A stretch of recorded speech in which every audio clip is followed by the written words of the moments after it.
What does it mean when the system designed to prevent one man from holding all the power produces exactly the conditions that allow one man to hold all the power? 2,000 years ago, a Roman general crossed a small river in northern Italy with his army, spoke 4 words, and ended a republic that had lasted nearly 5 centuries. Tonight, I am here with Rowan Hartsteele. Good evening, Clara. Julius Caesar is one of the most written about figures in history, which means he is also one of the most misunderstood. The man who appears in most popular accounts is either a pure hero or a pure tyrant. The historical Caesar was neither, and he was considerably more interesting than either. Tonight, we turn to a man whose name became a title, whose calendar still organizes our year, and whose crossing of a river set in motion the transformation of the ancient world. The question is not simply whether Caesar was good or bad for Rome, but what his life reveals about what happens when an extraordinary individual encounters a system that is already failing. Caesar did not destroy the Roman Republic. He was the most dramatic symptom of a republic that had been destroying itself for a century. Understanding him requires understanding the system he inhabited, because without that system his ambition would have produced nothing. We are speaking about Gaius Julius Caesar, soldier, politician, propagandist, reformer, and the man whose life marked the point of no return between the Roman Republic and the Roman Empire. His name became Kaiser in German, Tsar in Russian, and the word Caesar persisted in the title of Roman emperors for centuries after. He gave his name to the month of July. He gave the world a calendar that, with minor revision, remained in use until the 16th century, and in some countries into the 20th. The reach of his influence is almost impossible to overstate. Then let us begin with the Rome he was born into, because that Rome made him as much as he made Rome. Rome in the 1st century, before the Common Era, was the dominant power of the Mediterranean world. Its armies had conquered most of what is now Spain, France, the Balkans, Greece, Turkey, North Africa, and the Middle East. Its law, its language, its administrative systems, and its engineering would shape the foundations of the Western world for 2 millennia. But the political system that governed this vast empire had been designed for a city-state. It was creaking, and in some places it had already broken. The Republic was supposed to prevent any one man from accumulating too much power by distributing authority among annually elected magistrates, requiring collegiality, and giving the Senate control over finances and foreign policy. These mechanisms worked reasonably well when Rome was small. As the empire expanded, they generated new problems. Generals commanding distant armies for years developed personal loyalties from their soldiers. The wealth of conquered territories concentrated in the hands of the elite. The poor were displaced from their land. The political system had no adequate response to any of this. So the Republic was already structurally compromised before Caesar was born. Yes, and here's the first thing we need to correct about the standard account. Caesar is often presented as the man who destroyed the Republic, as though the Republic was functioning well until he ruined it. The reality is that the generation before Caesar had already seen Marius hold consulship 7 times in violation of precedent, had seen Sulla march on Rome twice with his army, had seen the social war and the slave revolt of Spartacus, and had seen the systematic breakdown of the norms on which republican governance depended. Caesar did not break a healthy system. He was the most dramatic expression of a system that was already breaking. Caesar was born around 100 July in Rome, into the gens Julia, an ancient patrician family that claimed descent from Venus through Aeneas, the legendary Trojan founder of Rome. The family was aristocratic, but not especially wealthy or politically dominant in Caesar's generation.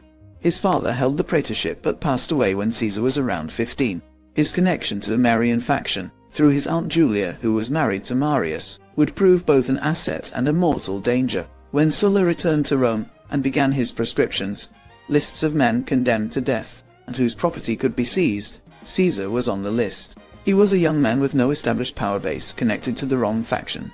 He survived through a combination of personal negotiation, family intervention, and the intercession of the Vestal Virgins. He was eventually pardoned, but Sulla reportedly warned those who pleaded for Caesar that the young man contained many Mariuses. The dictator had recognized something in him. So he learned very early that in Rome, survival depended on relationships and timing rather than on law. Yes, and this early lesson shaped everything that followed. Caesar left Rome after the proscriptions to study rhetoric in Rhodes, the standard finishing education for a Roman politician. On the journey, pirates captured his ship. They demanded a ransom of 20 talents of silver.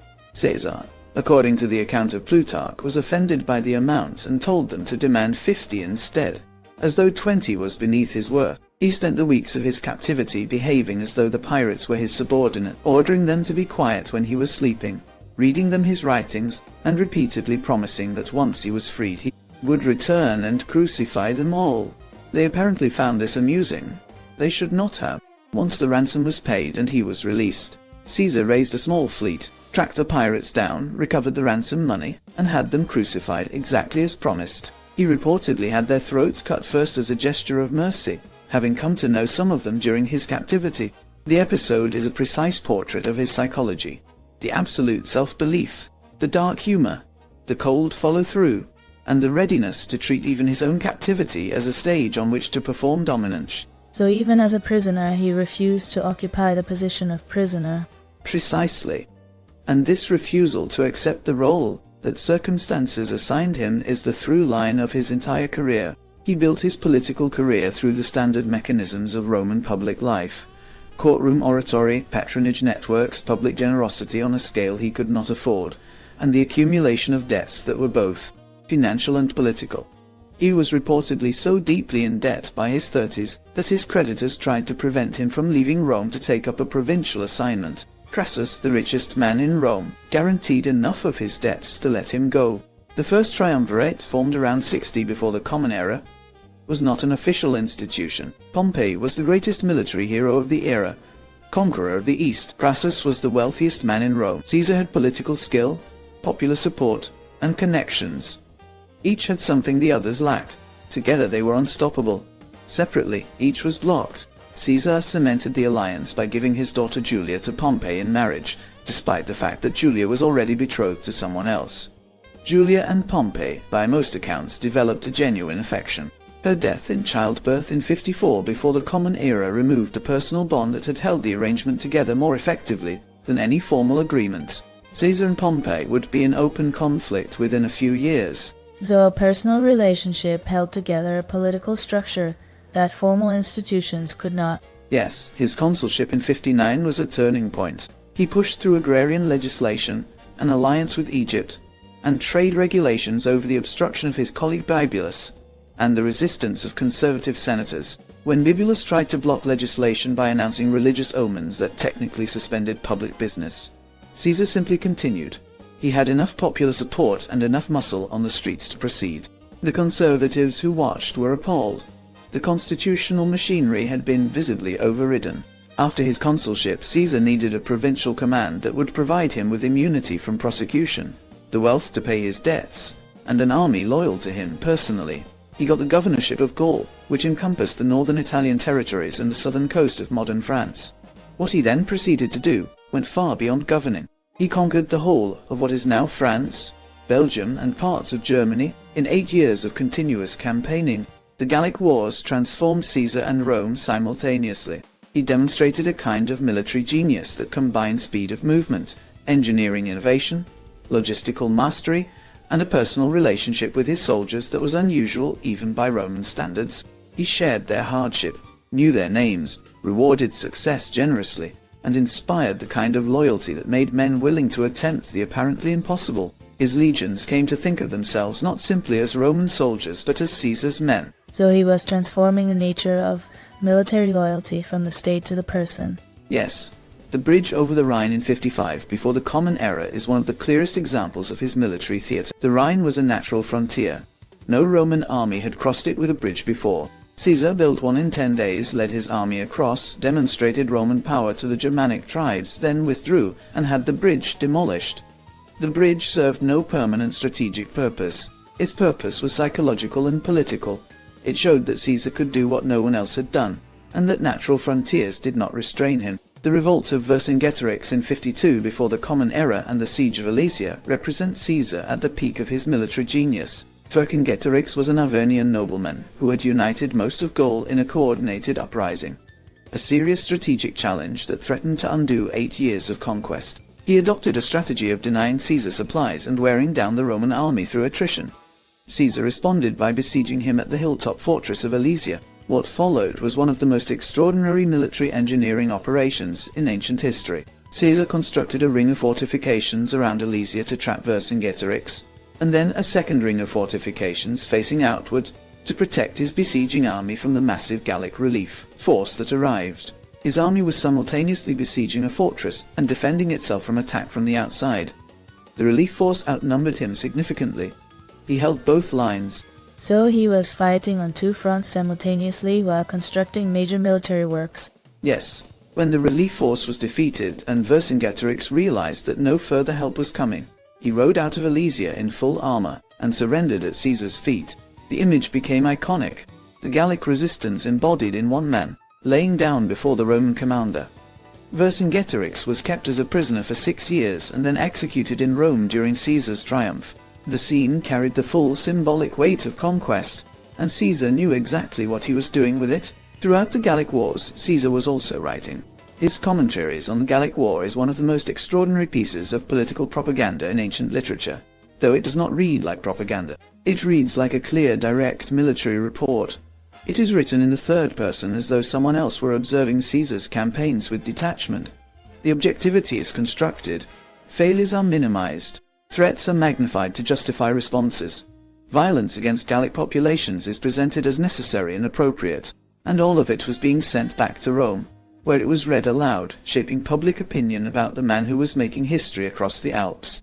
Before we close tonight, let us take a brief pause and welcome Margaret Evernight. Margaret, for those who want to understand Caesar within the full structural crisis of the late Republic, where would you invite them to continue? Thank you, Clara. In this case, the most direct path is also the most important one. I would suggest beginning with Caesar by Adrian Goldsworthy.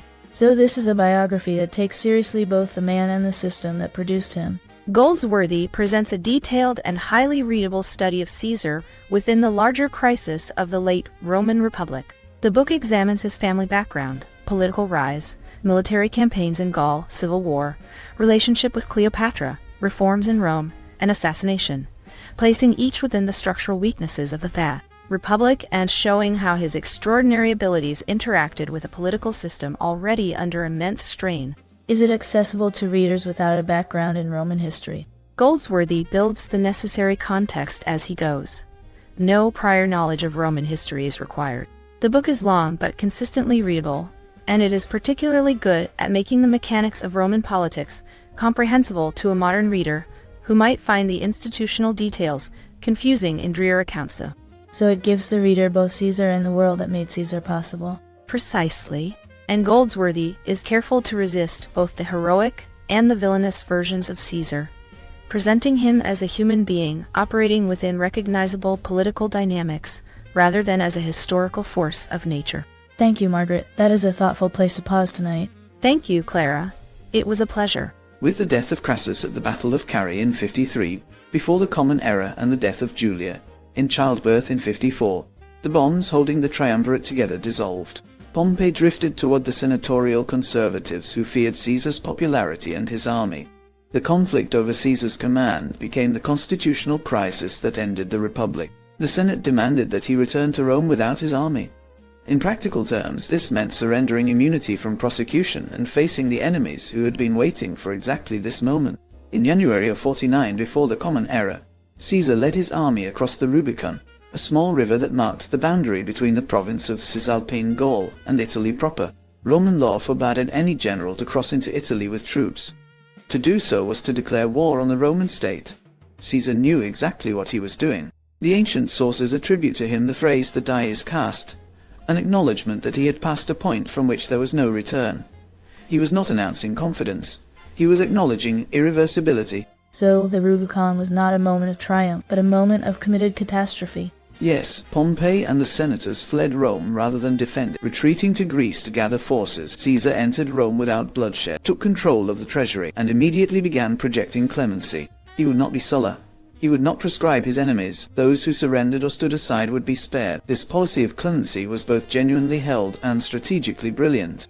It deprived his enemies of the propaganda advantage that atrocity would have given them, and it made many hesitate to fight when fighting meant choosing death over accommodation. After securing Spain and pursuing Pompey to Greece, Caesar met the decisive engagement at Pharsalus in 48 before the Common Era.